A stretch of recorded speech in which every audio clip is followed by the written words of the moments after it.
या बातमीचे प्रायोजक आहेत hotel Badepir, Laxmi market, Vijapur west, Solapur. दुसरी शाखा Muslim Badshahpeth, Jindashah Madar Chowk, Solapur. Democratic Youth Federation of इंडियाचे 11वे जिल्हा अधिवेशन कॉम्रेड गोदूताई परुळेकर नगर मौजे कुंभारी येथे उत्साहात संपन्न झाले। या अधिवेशनात विक्रम कलबुर्गी यांची जिल्हाध्यक्षपदी, ॲडव्होकेट अनिल वासम यांची जिल्हा सचिवपदी तर बाळकृष्ण मल्ल्याळ यांची जिल्हा कोषाध्यक्षपदी निवड करण्यात आली। अधिवेशनाचे उद्घाटन संघटनेचे ज्येष्ठ सदस्य अशोक बल्ला यांच्या हस्ते झेंडा वंदनाने झाले। अधिवेशनाचे उद्घाटन कामगार नेते कॉम्रेड युसुफ शेख मेजर यांच्या हस्ते झाले। त्यांनी आपल्या भाषणात म्हटले, आज युवकांच्या नोकरीचे प्रश्न सर्वात गंभीर टप्प्यात आहेत। उच्च शिक्षण असूनही रोजगार मिळत नाही, त्यामुळे अनेक तरुण नैराश्यग्रस्त होत आहेत। या परिस्थितीला जबाबदार धोरणांविरोधात युवकांनी संघटित होऊन संघर्ष करावा। या अधिवेशनाला सीटूकडून कॉम्रेड किशोर मेहता, जनवादी महिला संघटनेकडून कॉम्रेड नसीमा शेख, SFY कडून कॉम्रेड मल्लेशम कारमपुरी, किसान सभेकडून कॉम्रेड सुभाष बावकर तसेच गोदूताई परुळेकर सहकारी गृहनिर्माण संस्था व रे नगर फेडरेशन तर्फे विल्यम ससाणे व नलिनीताई कलबुर्गी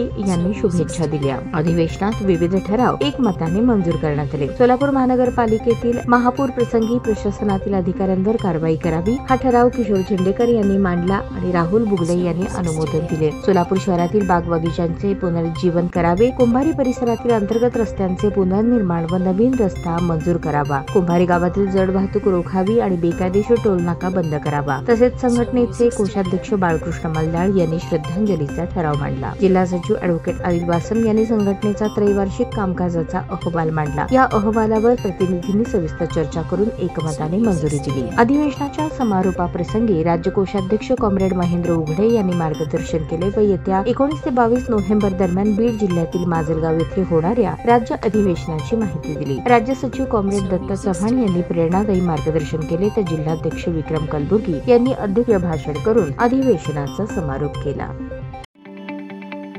ताज्या बातम्या पाहण्यासाठी प्राईम महाराष्ट्र न्यूज चॅनलला सबस्क्राईब करा।